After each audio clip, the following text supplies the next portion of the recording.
Welcome to the Optimization Edge, the podcast where we dig into the science of getting better, better at work, better at life, better at chasing the things that matter to you.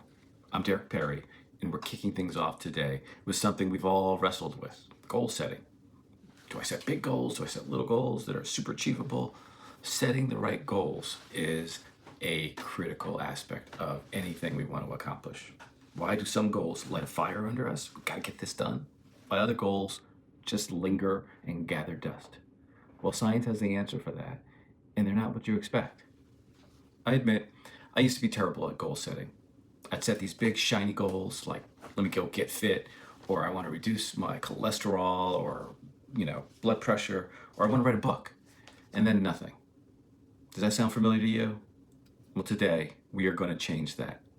We'll unpack a groundbreaking study on how your brain locks onto goals and give you some simple 3-step process to make your goals stick. So stick around, and by the end, you'll have that tool that's been hiding in plain sight.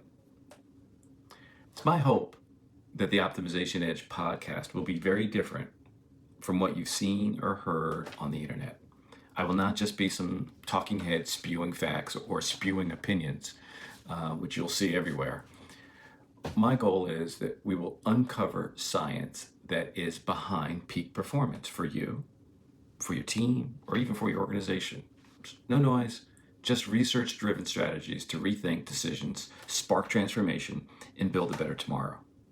I am Dr. Derik Perry, and I have over 30 years of advising people, corporations, government agencies on how to get better, how to transform. I've built my expertise on rigorous study and applied solutions. My doctorate is in information systems and communications, and it led me to do a deep dive into this research area of shaping solutions, of assessing AI and application of it, to do governance and performance management.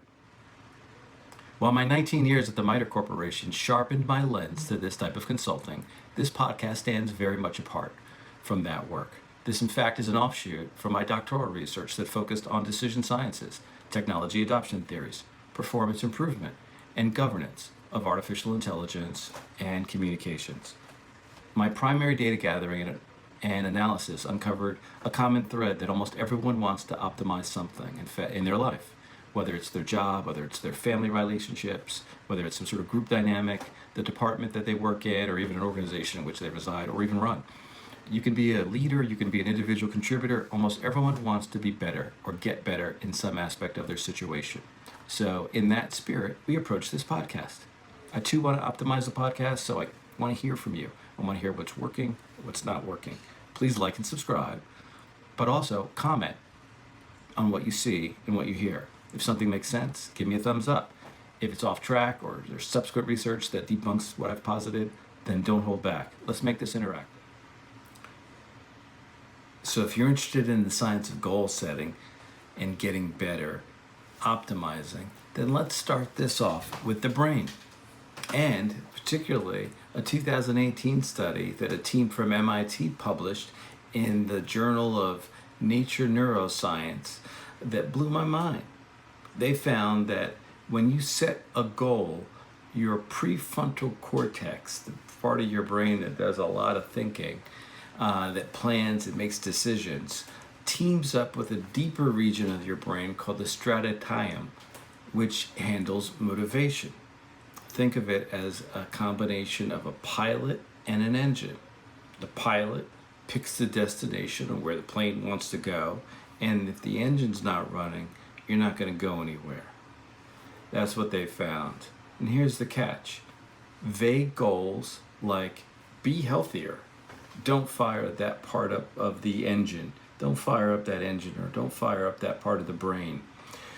The researchers showed that specific, vivid goals like run a 5K in under 30 minutes light up this part of the brain circuitry way more. Why? Because it's clarity that gives your brain a target it can see and it can chase.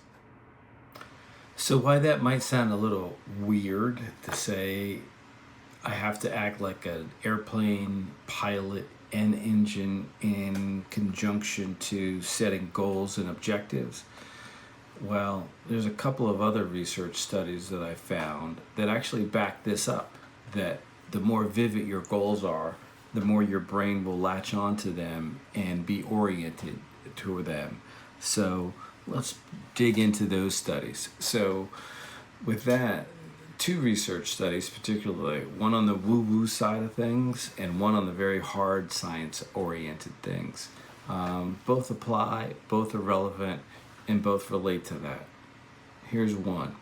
A highly scientific study took a look at 200 people making New Year's resolutions over 2 years.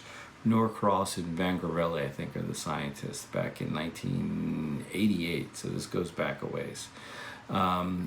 What they found, and this was a longitudinal study, basically looking at New Year's resolutions. We've all made those. And of course, I'll have the link to the study in the footnotes. They found that 70% of the people maintained a resolution for only up to 1 week. So 30% of those did not and quit very quickly.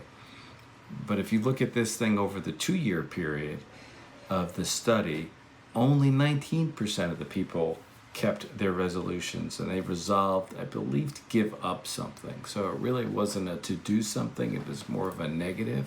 And so that does have an impact here, but there's still something to show, which is successful resolvers reported employing significantly more stimulus control and reinforcement in their lives, which helped their willpower to achieve their vision or their goal. And 53% of the successful group experienced one slip over the course of the year. So that means at least one slip up, that is. So they stopped smoking, or they were giving up cake or something of the sort. Well, they slipped up during some of the study period. And over the course of the 2 years, the mean or average slip up was about 14 over 2 years. So not to say that these people were all, robots and able to do everything perfectly. They were humans and they made mistakes. But they did, in some aspects, were relatively successful at achieving their goals. On the woo-woo side of this research, there's Dr. Joe DiNazenzo, I believe, who studies the effects of meditation. And on a side note, I also meditate, and have been doing so for about 10 years after taking my oldest daughter to a class for meditation. And we both walked away with different perspectives of that. But anyway, DiNazenzo says that, or actually, he's teaching an advanced form of transcendental meditation, and that's what actually I was trained on. How I learned how to meditate, that is, specifically. His research says that the more immersive visualization you can do during your meditation, the better you will experience the feeling of the outcome or the experience of achieving something that you're meditating on. So his meditation, and the way he describes it, is very goal-oriented. Visualize doing something, feeling something, and achieving something in ways that will fire up your brain. And he says doing that and envisioning some future state will fire up your brain in very significant ways that they've measured. So he says. And so those are really two aspects of things that are very different. His research shows that the more people are better able to visualize the outcome and actually feel it, will result in a higher likelihood outcome of achieving whatever goal there is, their goal they're shooting for. So if they can feel it, they can achieve it. And a lot of people are doing that around actual health issues or health concerns, lowering blood pressure, lowering even cholesterol to some extent. And again, I will share the links to his research, and you can validate or refute as you see fit. But the more likely someone is able to visualize something, the more likely they'll have an effect from the meditation, whether or not they're actually achieving that goal. So it's convoluted, but there's some correlation there. So how do you use this information? Well, I've boiled it down into 3 steps, which I'm calling the clarity compass, which is how do you make it real for you? So step 1, let's make it visual. Don't just say get fit. Picture the outcome. I want to deadlift 200 pounds by XYZ date. Or I want to be able to hike this trail without gasping for air at the end of it.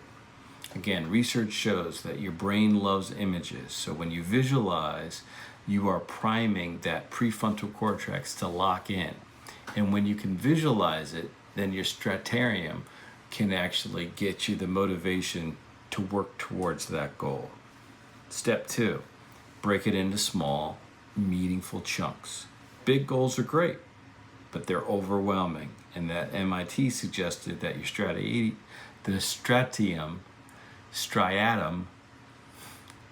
the motivation engine, needs quick wins in order to stay engaged. So if your goal is write a book, then start writing 500 pages this week.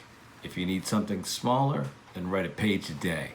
Small wins build momentum, and that's what you're looking for in step 2.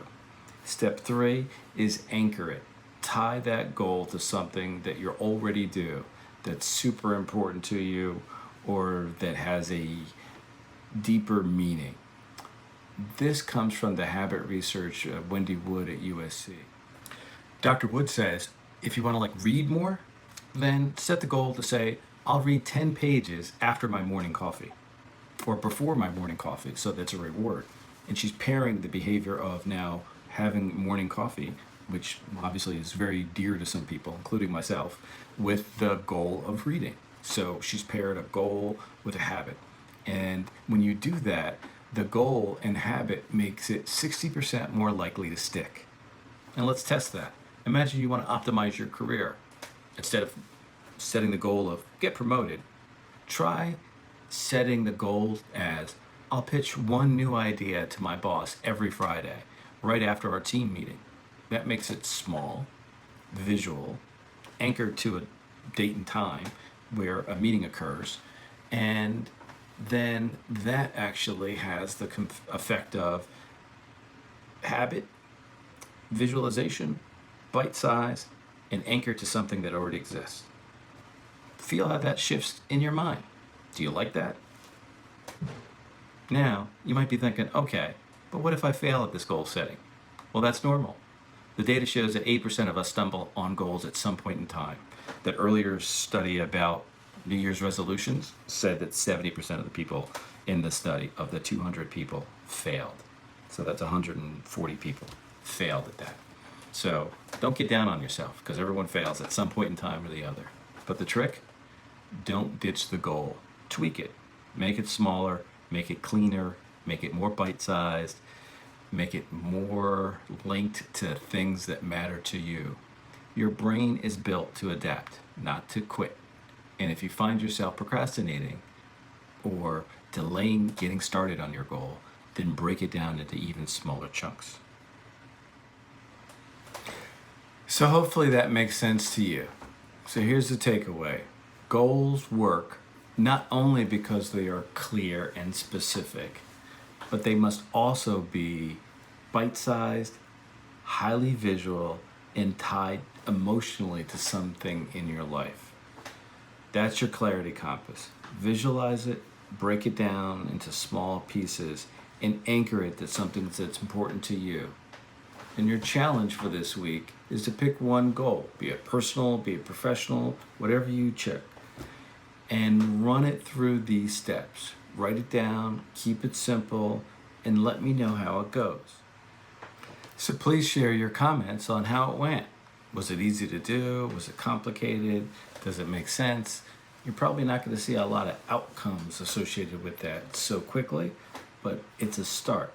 And that's what we're here to optimize ourselves, optimize our decision making, and optimize your situation.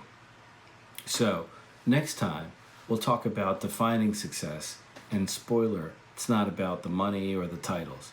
It's much simpler, but weirder, and way more useful than that. So until next time, optimize today, thrive tomorrow, and we'll see you soon.